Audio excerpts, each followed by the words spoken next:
Hey everyone, आज हम शुरू करेंगे साइक्लोन टॉपिक को, जो कि क्लाइमेटोलॉजी चैप्टर का पार्ट है। So let's start knowing about cyclones. अगर हम बात करें डेफिनेशन ऑफ साइक्लोन्स के बारे में, तो ये होगा low pressure surrounded by the closed isobars and having high pressure outwards. कुछ समझ में नहीं आया? कोई बात नहीं। Suppose here you are having a cyclone. Cyclone में कुछ नहीं होता, अंदर लो प्रेशर होता है और बाहर की तरफ इसमें बहुत ज़्यादा हाई प्रेशर से हवाएं बह रही होती हैं, जो कि बहुत ज़्यादा डिवास्टेटिंग होती है, डिज़ास्टर्स होती हैं। साइक्लोन्स जनरली सर्कल शेप के होते हैं और उसका जो सेंटर होता है ना, सेंटर, उसको हम बोलते हैं आई ऑफ द साइक्लोन, और उसमें आउटवर्ड प्रेशर एक्सर्ट होता है, जो कि एक्चुअली एक सेंट्रीपिटल फोर्स की तरह काम करता है।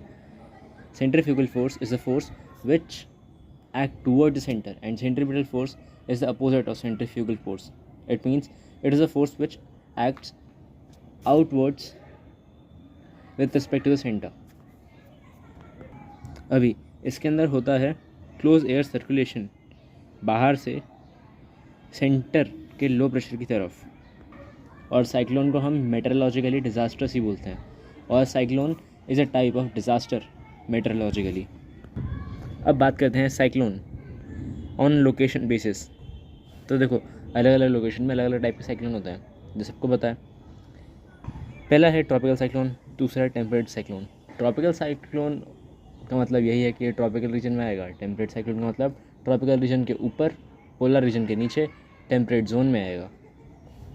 ट्रॉपिकल साइक्लोन वायलेंट स्टॉर्म्स होते हैं, उसके साथ साथ इनका जो ओरिजिन होता है वो बेसिकली सी में होता है और ट्रॉपिकल एरिया में होता है, यानी 30 डिग्री से लेके 30 डिग्री नॉर्थ से लेके 30 डिग्री साउथ तक, यानी ये बीच वाले हिस्से को कवर करता है। लेकिन हमेशा याद रखना, 5 डिग्री नॉर्थ से लेके 5 डिग्री ईस्ट के बीच में हवाएं नहीं चलती, तो यहाँ पे साइक्लोन नहीं आते। ऑल्दो ये रीजन हमेशा एक वेट रीजन होता है, क्योंकि यहाँ पे बारिश होती रहती है। उसके बाद ट्रॉपिकल साइक्लोन्स जब कोस्ट की तरफ मूव करते हैं, यानी कि लैंड की तरफ जब मूव करते हैं वाटर से, तब लार्ज स्केल पे डिस्ट्रक्शन फैलाते हैं। और डिस्ट्रक्शन इज़ नॉट कि भाई हवाएं चल रही हैं बहुत तेज़ सिर्फ, या फिर चीज़ें उड़ के आ रही है हमारी तरफ। It's not the disaster only, they bring flood with them because it causes heavy rainfall also. The next is destruction of tropical cyclone. I mean direction of the tropical cyclone, destruction word थोड़ा ज़्यादा आज मन में चल रहा है, इसलिए direction की बात करें तो देखो, हमने क्या बोला था कि ये आते हैं 30 डिग्री नॉर्थ से लेकर 30 डिग्री साउथ के बीच में, और बीच वाला रीजन जो रहता है वो तो न्यूट्रल रहता है। इनकी जो डायरेक्शन होती है ना, वो होती है ईस्टर्लीज, यानी ईस्ट से वेस्ट की तरफ। ईस्टर्ली वर्ड का मतलब ही है ईस्ट से वेस्ट की तरफ, और वेस्टर्ली वर्ड का मतलब ही है वेस्ट से ईस्ट की तरफ। So here movement of tropic of cyclone is from east to west, that's why it is known as easterlies. यहाँ 0 30 डिग्री नॉर्थ 30 डिग्री साउथ। अब 0 से ऊपर जहाँ पे हमारा टेम्परेट ट्रॉपिकल जोन आता है, वहाँ से ये ईस्ट की तरफ फ्लो करता है, और फिर नीचे से जहाँ 30 डिग्री साउथ से लेके 0 डिग्री से बात करें तो वहाँ से भी ये नॉर्थ की तरफ मूव करता है। तो ये कुछ ऐसा स्ट्रक्चर बनाता है जैसा कि हम देख सकते हैं। अब कॉरियोलिस फोर्स की वजह से इसमें होते हैं कई सारे चेंजेस, नॉट रियली चेंजेस, लेकिन साइक्लोन की डायरेक्शन कॉरियोलिस फोर्स की वजह से कहीं ना कहीं तय होती है, और हर बार ये सेम डायरेक्शन में फ्लो करते हैं। लाइक अगर कोई नॉर्थन हेमिस्फीयर में है तो वो हमेशा एंटी क्लॉकवाइज फ्लो करेगा, और अगर कोई साउथर्न हेमिस्फीयर में है तो हमेशा क्लॉकवाइज फ्लो करेगा, क्योंकि यहाँ सदर्न हेमिस्फीयर में जो विंड है वो कैसी जा रही है, ऐसी, तो ये ऐसे ऐसे घुमाती है ऐसे। और नॉर्दर्न हेमिस्फीयर में विंड कैसी जा रही है, ऐसी, तो ये इसको ऐसे घुमा देती है। तो ऊपर जाएगा ये एंटी क्लॉकवाइज, नीचे जाएगा क्लॉकवाइज। नेक्स्ट टॉपिक जो कि बहुत इंपॉर्टेंट टॉपिक है और इससे हर बार सवाल आता है, उस टॉपिक का नाम है नेम ऑफ ट्रॉपिकल साइक्लोन्स। देखो, अलग अलग कॉन्टिनेंट्स, अलग अलग कंट्रीज़ ने अपने अपने ट्रॉपिकल साइक्लोन्स, जो कंट्रीज़ ट्रॉपिक पे आती है ना, ट्रॉपिकल जोन में लाई करती हैं, उन जगह पे साइक्लोन में कॉमन चीज़ है, और ये कंट्रीज़ ने अपने अपने साइक्लोन्स का नाम अपने अपने मुताबिक रखा हुआ है। लाइक एक कंट्री साइक्लोन को टाइफून बुलाती है, एक कंट्री साइक्लोन को बुलाती है कुछ भी, मतलब जो उन्होंने मन किया, जैसे विली विलेज साइक्लोन को ऑस्ट्रेलिया बुलाता है, ऑस्ट्रेलिया साइक्लोन को विलीविलीज बुलाता है, चाइना साइक्लोन को टाइफून बुलाता है, हरिकेन्स एटलांटिक ओशन वाले जो भी कंट्रीज़ हैं वहाँ पे जो भी साइक्लोन आते हैं उसको हरिकेन्स बोलते हैं। साउथ चाइना सी में जो साइक्लोन्स आते हैं उनको हम टाइफून्स बोलते हैं। साइक्लोन हम इंडियंस यूज़ करते हैं, that's why we are calling it cyclone, नहीं तो हम उसको हरिकेन्स बोलते हैं। और विलीविलीज कौन बुलाता है भाई? विलीविलीज बुलाता है वेस्टर्न ऑस्ट्रेलिया, यानी कि नीचे सदर्न हेमिस्फीयर में ऑस्ट्रेलिया के आसपास जो भी साइक्लोन आते हैं उसको ये विलीविलीज कहते हैं। फिर तो हम जान रहे थे conditions for the formation of tropical cyclone in its initial stages. देखो, लार्ज सी सरफेस होना चाहिए तभी तो साइक्लोन बनेगा, तभी तो वहाँ से वाटर वेपर हवा में जाएंगे, तभी तो वहाँ पे कंडेंसेशन होगा, तभी तो बारिश आएगी, तभी तो तूफान आएगा। लेकिन इसके साथ साथ उसमें टेम्परेचर होना चाहिए 27 डिग्री से ज़्यादा, ताकि एवेपोरेशन ऑफ वाटर जल्दी हो। टेम्परेचर ज़्यादा, लो प्रेशर तो सेंटर ऑफ द साइक्लोन, जिसको हम आई ऑफ साइक्लोन बोलते हैं, वो फॉर्म होगा, जिसकी वजह से आसपास विंड बहना शुरू होंगे और साइक्लोन बनेगा। The next is कोरियोलिसिस force. कोरियोलिसिस force हम जानते हैं अर्थ के रोटेशन की वजह से आता है, रेवोल्यूशन की वजह से नहीं। कोरियोलिसिस फोर्स तो प्री एग्जिस्टिंग होता है, हम सब जानते ही हैं। तो इसकी वजह से जो लो प्रेशर वाला एरिया होता है ना, उसके आसपास जो विंड होती है उसकी एक स्पेसिफिक डायरेक्शन बन जाती है। जैसे हमने पहले देखा अभी कि ये स्पेसिफिक डायरेक्शन में फ्लो होता है। अगर नॉर्दर्न हेमिस्फीयर में है तो एंटी क्लॉकवाइज, सदर्न हेमिस्फीयर में हो तो क्लॉकवाइज। तो ये कोरियोलिसिस फोर्स की वजह से आता है। उसके बाद प्री एग्जिस्टिंग लो प्रेशर तो हमने देखा अभी। फिर large continuous supply of warm moist air with humidity, जिसकी अगर ह्यूमिडिटी है तो बारिश आना निश्चित है। वार्म एयर एक्चुअली ज़्यादा डिज़ास्टर्स होती है कि वार्म एयर हवा में ऊपर उड़ती है तो ये अपने हिसाब से कोरियोलिसिस फोर्स के हिसाब से अपनी डायरेक्शन को तय करती है। ज़्यादा फास्ट होती है, ज़्यादा स्ट्रॉन्ग होती है, ज़्यादा हल्की होती है, और मॉइस्ट एयर की वजह से ही तो हमारी ह्यूमिडिटी होती है। The next is structure of tropical cyclone. अभी हमने बात करी हमारे ट्रॉपिकल साइक्लोन्स की कंडीशंस की जिनकी वजह से ये होते हैं। अब हम स्ट्रक्चर की बात करते हैं। तो देखो भाई, ये जो हम बात करें ना, ये बेसिकली एनाटॉमी है साइक्लोन्स की, उन साइक्लोन्स की जो कि ट्रॉपिकल रीजन में आते हैं। अभी साइक्लोन की जो आई होती है यानी उनका सेंटर, ये कंपैरेटिवली एकदम काम होता है, एकदम यहाँ पे सबसाइडिंग एयर होती है। अब आई के आसपास जो जगह सराउंड करती है ना, उसको हम आई वॉल बोलते हैं। Tropical cyclones are generally V shaped बोले तो अगर हम उन्हें हॉरिजॉन्टली देखें तो उनका जो नीचे वाला पॉइंट होगा वो थोड़ा सा पतला होगा, और जो टॉप वाला पॉइंट होगा वो थोड़ा सा ब्रॉड होगा, मोटा होगा। अगर हम हाइट की बात करें तो इनकी हाइट होती है 1632 किलोमीटर्स, जो कि बहुत ज़्यादा होती है। और इतने हाइट पे हमारी जो हवाएं होती है वो बहुत तेज़ बहती हैं, गर्म हवाएं मिल जाए तो और तेज़ हो जाएंगी। इसकी वजह से हमारे साइक्लोन होते हैं वो बहुत ज़्यादा डिजास्टर्स होते हैं, बहुत ज़्यादा स्ट्रॉन्ग होते हैं। The next we have is diameter, जो कि इनका डायमीटर्स आई से लेके इनकी एंडिंग तक 150 से लेके 250 किलोमीटर्स तक होता है, यानी 150 से 250 किलोमीटर का इनका डायमीटर होता है। अगर इनके रीजन में तुम चल जाओ अपनी छोटी सी बोट लेके तो तुम्हारी वाट लगना तय है। Although ships can survive these cyclones. अब इनकी जो आई होती है, the region of the most steady place in between the cyclone is the eye, जो कि 12 से 15 किलोमीटर के बीच में होता है। अब बात करते हैं मूवमेंट ऑफ ट्रॉपिकल साइक्लोन की, तो ईस्ट से वेस्ट होता है। हम सब ने देखा अभी ईस्ट से वेस्ट ही होता है, क्योंकि ये ईस्टर्ली जोन में आता है। सारे साइक्लोन कहाँ पर होते हैं? ईस्ट में, और कहाँ जाते हैं? वेस्ट की तरफ। That's why these are known as easterlies, and east to west इसलिए होता है। They get their energy from water, और जब ये लैंड की तरफ आते हैं ना तो ये ख़त्म हो जाते हैं, क्योंकि लैंड में इन्हें वाटर का सप्लाई मिलता नहीं है, पानी में इन्हें वाटर सप्लाई मिलता रहता है, तो ये और स्ट्रॉन्ग होते रहते हैं, और जैसे जैसे ख़त्म होते हैं वैसे वैसे बढ़ते रहते हैं। लेकिन लैंड में ऐसा नहीं होता, लैंड में वाटर सप्लाई कट तो साइक्लोन थोड़ा आगे पहुँचते ही ख़त्म।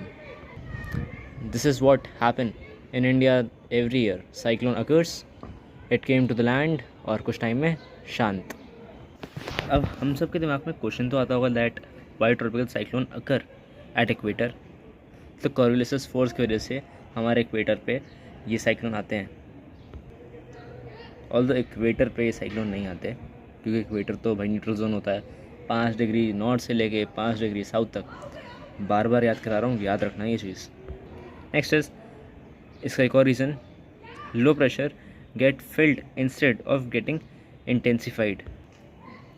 तो देखो, लो प्रेशर होता है इक्वेटर पे, तो यहाँ पे इंटेंसीफाई होने की जगह कम हो जाते हैं, और ये 2 रीजंस थे कि हमारे इक्वेटर पे साइक्लोन क्यों नहीं आते।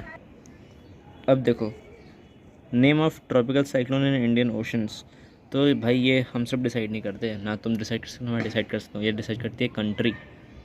लाइक इस साल साइक्लोन का नाम मैंने डिसाइड कर लिया, अगले साल तुम करोगे, यार ऐसे ही चलता है ये।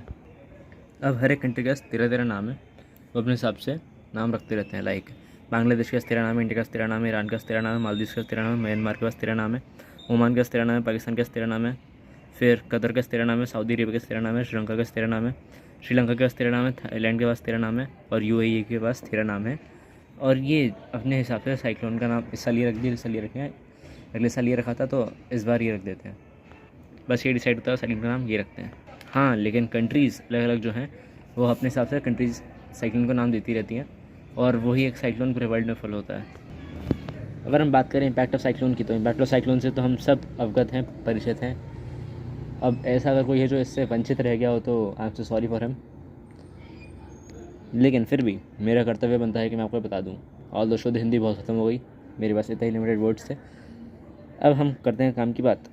इम्पैक्ट ऑफ साइक्लोन, यहाँ पे होती है हेवी रेनफॉल, बहुत ज़्यादा जहाँ पे साइक्लोन आते हैं, क्योंकि ऑब्वियस है यहाँ पे ह्यूमिडिटी बहुत ज़्यादा होती है, यहाँ पे एक्यूमुलेशन ऑफ वाटर हो जाता है, वाटर वेपर एक्यूमुलेट हो जाते हैं, हाइग्रोस्कोपिक न्यूक्लिया आ जाता है, जिसकी वजह से यहाँ पे वाटर फॉल हो जाता है in form of rainfall, in form of disasters rainfall, hello storms and many other forms.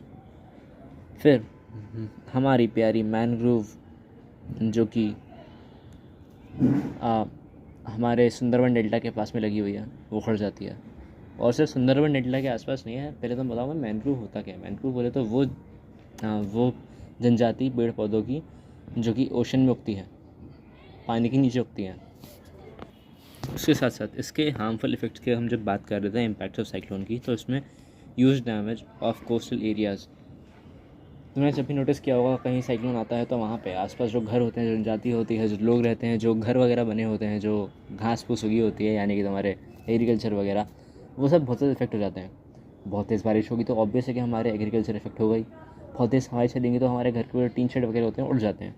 बहुत तेज़ हवाएं चलती हैं जिसकी वजह से बहुत ज़्यादा नुकसान होता है, टीन शेड उड़ते हैं, किसी और गिर जाते हैं, इसको चोट लग जाती है, बारिश आती है, फ्लड हो जाती है, लोग बह जाते हैं। और भी ऐसे बहुत सारे रीजंस हैं जिसकी वजह से साइक्लोन बहुत ज़्यादा खतरनाक होते हैं। फिर loss of lives of fisherman, this is one of the impact of the cyclones. Although fisherman's को एडवाइस दी जाती है जब भी साइक्लोन आने वाला होता है कि आप पानी में ना जाएं, लेकिन अब वो भी क्या करें, उनके पास उनकी दिनचर्या का एक ही ज़रिया है और वो है मछलियाँ। वो पकड़ेंगे नहीं तो खाएंगे क्या, खिलाएंगे क्या अपने परिवार को, इसलिए वो जाते हैं और अपनी जान गंवा के आ जाते हैं। खैर क्या कर सकते हैं। फिर damage of the coral reefs. Coral reefs बोले तो समुद्र के अंदर जो जनजाति रहती है पौधों की, कोरल रीफ्स, वो ख़त्म हो जाती है, इसकी वजह से और डैमेज हो जाती है। तो हम अब शुरू कर रहे थे टेम्परेट साइक्लोन्स, जिसको हम एक्स्ट्रा ट्रॉपिक या फिर वेव या फिर मिड लैटिट्यूड साइक्लोन भी बोलते हैं। इनका डायमीटर बहुत ज़्यादा होता है, बहुत ज़्यादा कितना होता है, 1900 से लेकर 2500 किलोमीटर्स का इनका डायमीटर होता है। ऑल्दो पिछले वालों कितना था, उनका तो बस 150 से लेकर 250 तक रेडियस था, यानी डायमीटर इनका हो गया 300 से लेकर 500 मीटर्स तक। और यहाँ पे 1900 से लेकर 2500 किलोमीटर्स, कंपैरिजन बहुत ज़्यादा है। अब ये बनते क्यों हैं और बनते कहाँ हैं? तो ये बनते हैं between 35 degrees to 65 degrees north and south. इनकी डायरेक्शन इनके हेमिस्फीयर पर डिपेंड करेगी, ये तो निश्चित है। वेस्टर्ली विंड्स यानी वेस्ट से ईस्ट में फ्लो करने वाली विंड्स की वजह से ये साइक्लोन बनते हैं, और 35 से लेकर 65 डिग्रीज़ के बीच में यही विंड्स आती हैं। तो cyclone moves west to east, that's why it is known as westerly winds. हमने पहली बात कर ली कि ईस्टर्लीज जो होंगे वो ईस्ट से वेस्ट होंगे और वेस्टर्लीज जो होंगे वेस्ट से ईस्ट होंगी। Form between contrasting fronts. देखो भाई, ये फॉर्म होता है सारे सारे कॉन्ट्रास्टिंग फ्रंट्स के बीच में।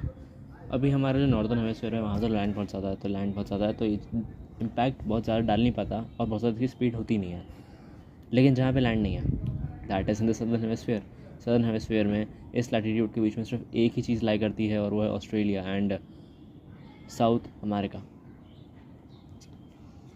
तो यहाँ पे होता ऐसा है कि सदर्न हेमिस्फीयर में साइक्लोन बहुत ज़्यादा फास्ट होते हैं, इसलिए तुमने न्यूज़ देखी होगी कि जो ऑस्ट्रेलिया में जब भी साइक्लोन आता है तो फाट लग जाता है।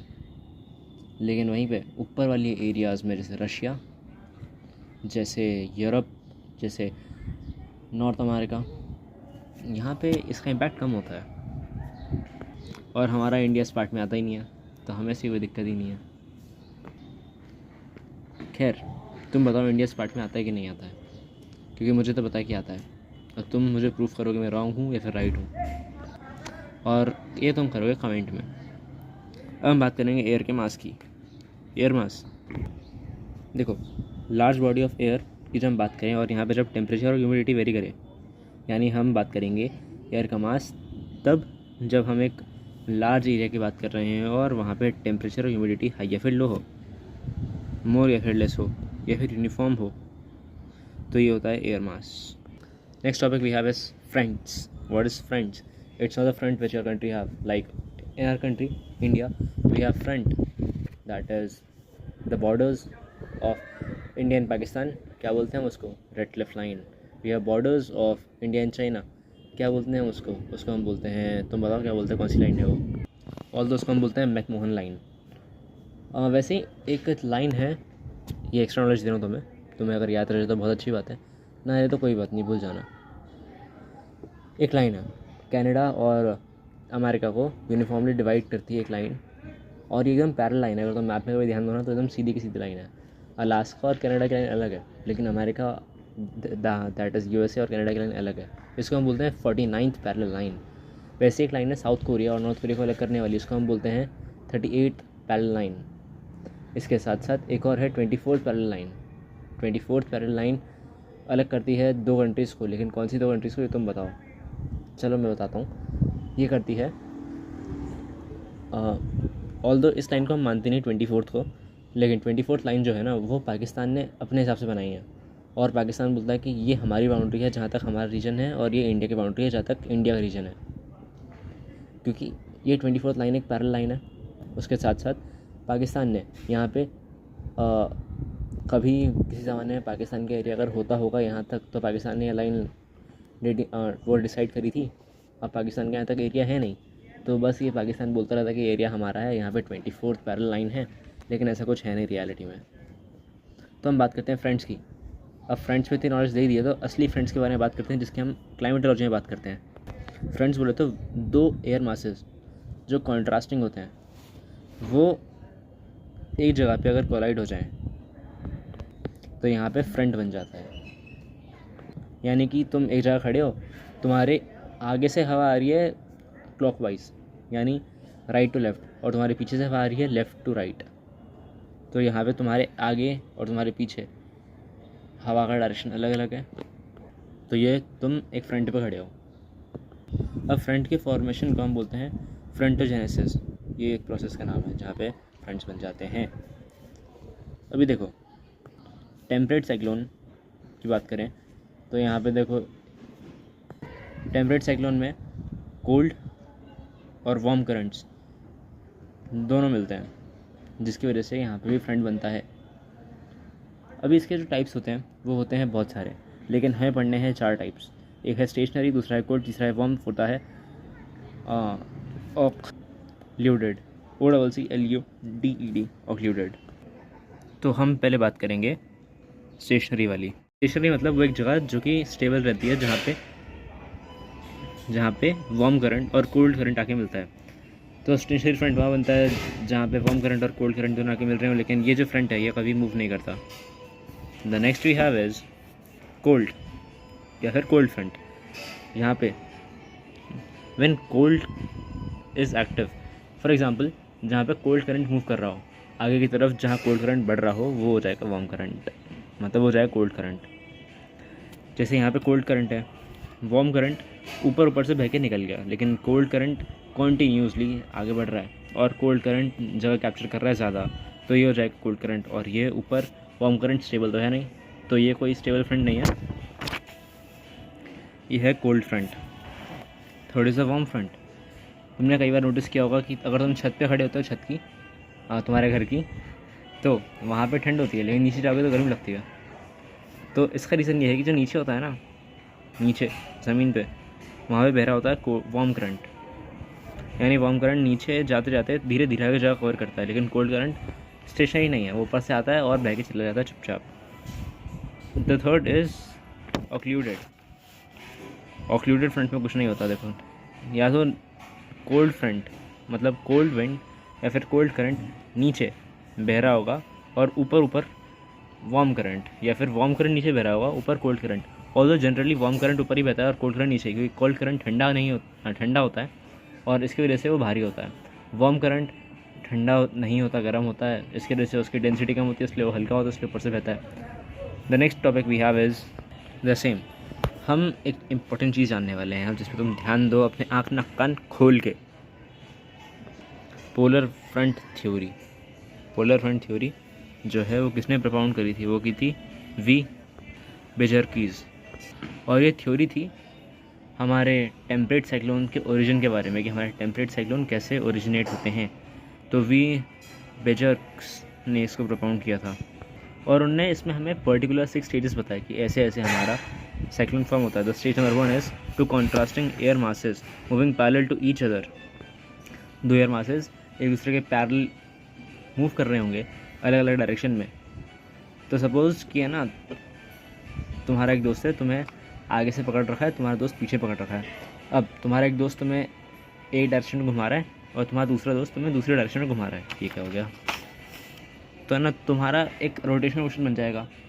और उन्होंने यही सेम बात करी कि हाँ भाई, यहाँ पे साइक्लोन है, ऊपर से एक अलग विंड आ रही है अलग डायरेक्शन में, नीचे से अलग विंड आ रही है दूसरे डायरेक्शन में, ड्यू टू विच यहाँ पे विंड घूम रही है, विंड घूम रही है, तो यहाँ पे साइक्लोन बन रहा है। लेकिन ये थोड़ा इलॉजिकल लगता है सुनने में। फिर उन्होंने बोला कि जो कोल्ड और वार्म मासेस हैं वो ग्रेजुअली अपने टेरिटरीज़ में, मतलब एक दूसरे की टेरिटरीज़ को एक्सक्लूड करने लगते हैं, उसके अंदर घुसने लगते हैं, पेनिट्रेट करने लग जाते हैं।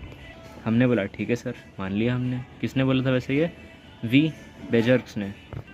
देन ही सेड कि यहाँ पे तुम्हारा साइक्लोन फुली डेवलप हो चुका है। तुमने बोला भाई इसकी आई कहाँ है, भाई इसके साइड्स कहाँ हैं? तो उन्होंने बोला रुको भाई रुको, सुनो।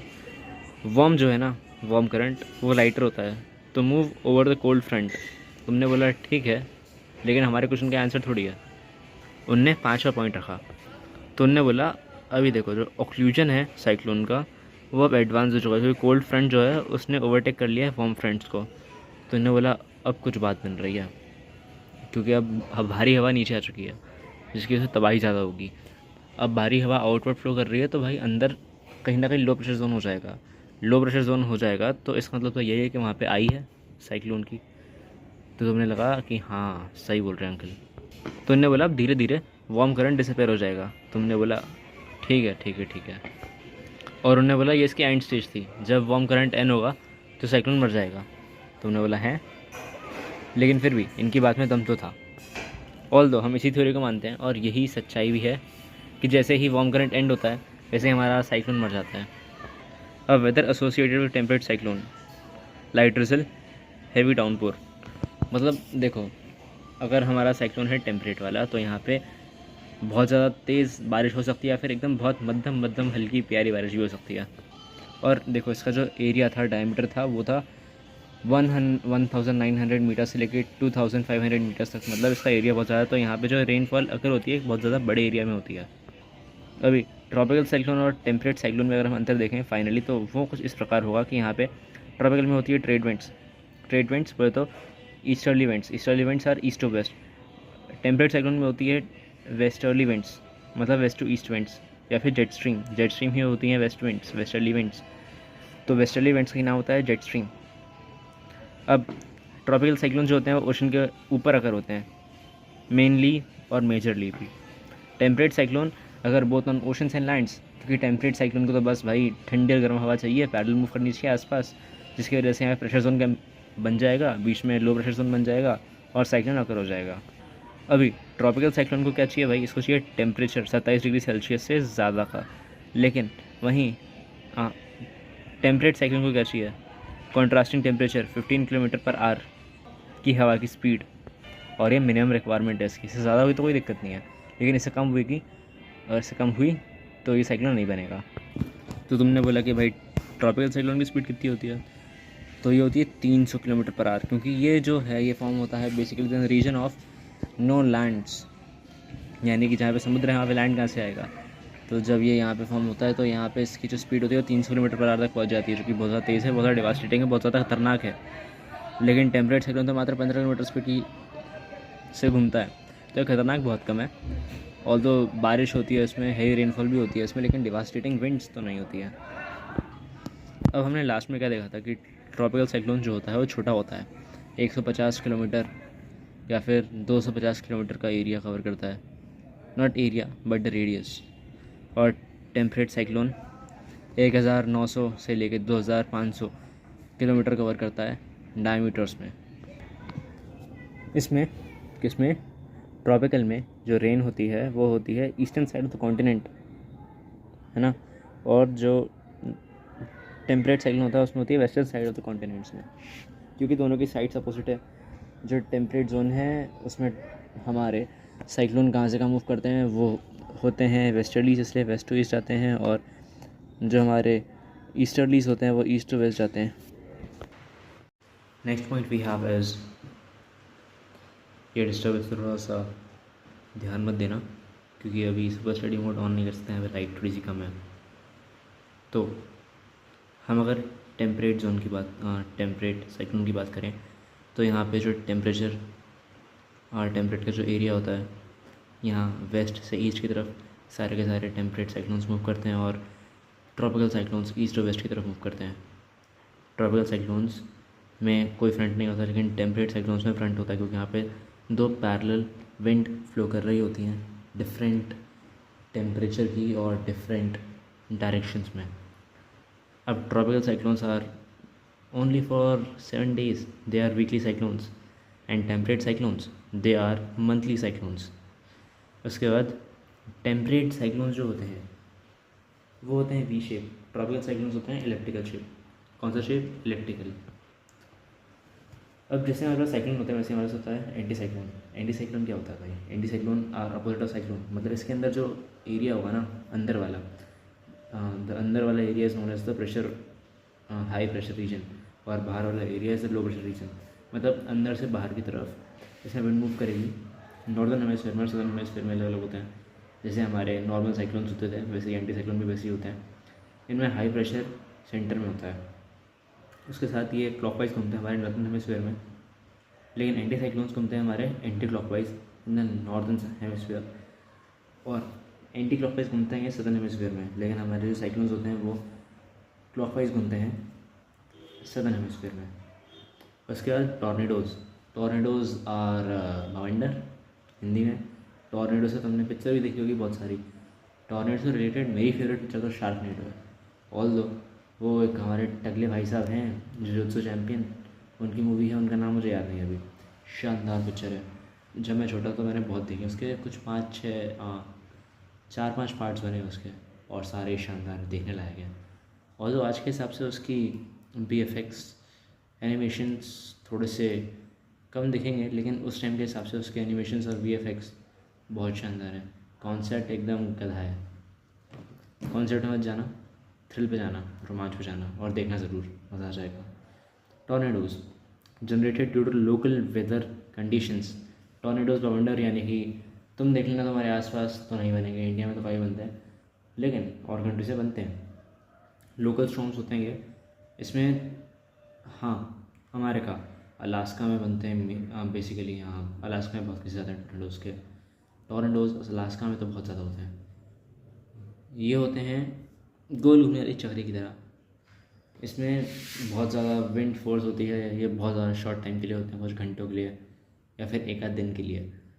उसके बाद स्मॉल होते हैं ये, साइक्लोन के कंपैरिजन में तो बहुत स्मॉल होते हैं, क्योंकि साइक्लोन हमारा जो ट्रॉपिकल साइक्लोन होता है वो 150 किलोमीटर कवर करता है, जो टेम्परेट साइक्लोन होता है वो हमारा 2000 किलोमीटर कवर करता है। लेकिन ये कुछ 1 किलोमीटर भी कवर नहीं करता होगा, मुश्किल से करता होगा 1 आध किलोमीटर तो, लेकिन डिवास्टेटिंग बहुत होते हैं ये, बहुत ज़्यादा। अब ये जो होते हैं फनल शेप, यानी नीचे से एकदम छोटे, ऊपर से थोड़े से चौड़े, और ये जिस रीजन के थ्रू पास होते हैं उस रीजन की चीज़ों को उड़ा देते हैं। फॉर एग्ज़ाम्पल, अगर ये कभी पानी के पास आ जाएं तो ये पानी की मछलियों को हवा में ले आते हैं अपने साथ, उनको पंछी बनाते हैं और इधर उधर फैला देते हैं, उड़ा देते हैं। और शार्कनेडो जो मैं पिक्चर बता रहा हूँ ना, वो भी इसी बेस है। शार्कनेडो में ये शार्क को उड़ा ले जाते हैं टॉर्नेडोज, और फिर उड़ाते रहते हैं, तो वो बहुत खतरनाक टाइप की पिक्चर है। और ये टॉर्नेडो कोई सीन है, पानी में जाएगा, मछली को उड़ाएगा और ले जाएगा अपने साथ। उसके बाद अगर इन समर्स, गर्मियों में अगर होता है मेनली, और इसी के साथ होता है हमारा पूरा चैप्टर एंड क्लाइमेटोलॉजी, और साथ साथ साइक्लोन वाला पार्ट पूरा खत्म हो गया। हमने क्या क्या देखा है, जैसे साइक्लोन में हमने देखा था साइक्लोन, सेंटर साइक्लोन और फाना ठिकाना, इसके बारे में हर चीज़ जान ली। उसके बाद cyclone on the base of the location, यानी टेम्परेट साइक्लोन और ट्रॉपिकल साइक्लोन। उसके बाद टेम्परेट साइक्लोन बाद में देखा हमने, ट्रॉपिकल साइक्लोन पहले देखा। ट्रॉपिकल साइक्लोन में हमने देखा था डायरेक्शन कहाँ पे, ट्रेड विंड्स की तरफ डायरेक्शन इनकी कहाँ से होती है, ये होते हैं ईस्टर्ली, ईस्ट टू वेस्ट। और उसके बाद हमने देखा इनके नाम, टाइफून को कहते हैं चाइना में, हरिकेन्स बोलते हैं अटलांटिक ओशन वाले सारे कंट्रीज़ में। उसके बाद साइक्लोन बोलते हैं इन्हें इंडिया में और इंडियन ओशन वाले रीजन में, और विलविलीज बोलते हैं इन्हें ऑस्ट्रेलिया में, ऑस्ट्रेलिया रीजन में। और फिर ऐसे हम आगे बढ़ते गए और काफ़ी सारी इन्फॉर्मेशन ली। हमने स्ट्रक्चर देखा साइक्लोन का, जो कि एक्चुअली इसकी एनाटॉमी थी। उसके बाद हमने मूवमेंट देखा साइक्लोन का। उसके बाद देखा हमने इसका कि ये इक्वेटर पे क्यों नहीं आते, रीज़न क्या था, तुम मुझे कमेंट में बताओ अगर तुम्हें याद हो तो, और नहीं हो तो दोबारा वीडियो रिवाइंड करो, देखो और उसके बाद बताओ। फिर हमने देखा था कि सारी कंट्रीज ने 13 नाम बना रखे हैं इनके, 13 नाम तुम गूगल पे सर्च करना और सब पढ़ने के सारे नाम इंपॉर्टेंट है, क्वेश्चन इससे डायरेक्ट आता है। हमने फिर देखा था इम्पैक्ट ऑफ साइक्लोन के बारे में। फिर हम डायरेक्ट आ गए टेम्परेट साइक्लोन्स पे। फिर हमने देखा एयर मास। एयर मास क्या होता था भाई, क्या होता था भाई, एक बहुत ज़्यादा एयर का मास जो कि एक छोटे से एरिया में हो, जहाँ पे टेम्परेचर यूनिफॉर्म हो या फिर टेम्परेचर वेरी कर रहा हो थोड़ा बहुत, और ह्यूमिडिटी मेंटेन हो। फ्रेंड्स के बारे में जाना हमने, कोल्ड और वार्म जहाँ पे मिलते हैं, और फ्रेंड्स होता है 4 तरह के फ्रेंड्स होते हैं, स्टेशनरी, कोल्ड, वार्म और क्लूडेड। सारे फ्रेंड्स हमने देख लिया। उसके बाद हमने देखा था कि हमारी पोलर फ्रंट थ्योरी किसने दी थी, वो दी थी वी बेजर्स ने, BJERKS, बेजर्स, अजीब सा नाम है लेकिन है तो है। उसके बाद वेदर एसोसिएटेड टेम्परेट साइक्लोन हमने देख लिया, यहाँ पे लाइट रिजल्ट होती है, हैवी डाउनपोर भी होता है कभी कभी, फिर लार्ज एरिया में कर होता है। फिर हमने डिफरेंस देखा टेम्परेट और ट्रॉपिकल के बीच में। फिर हमने देखा एंटी साइक्लोन्स, और हमारा आज का काम खत्म। वीडियो पसंद आई हो तो लाइक करना, चैनल को सब्सक्राइब करना हो तो करना, नहीं तो तुम्हारी इच्छा। नेक्स्ट वीडियो में अगर तुम्हारी इच्छा हुई तो मिलेंगे, क्योंकि मैं तो डालूंगा ही, मैं तो मिलूंगा ही। तुम्हें देखनी हो तो देखना, नहीं देखनी हो तो तुम्हारी इच्छा है यार। बाय।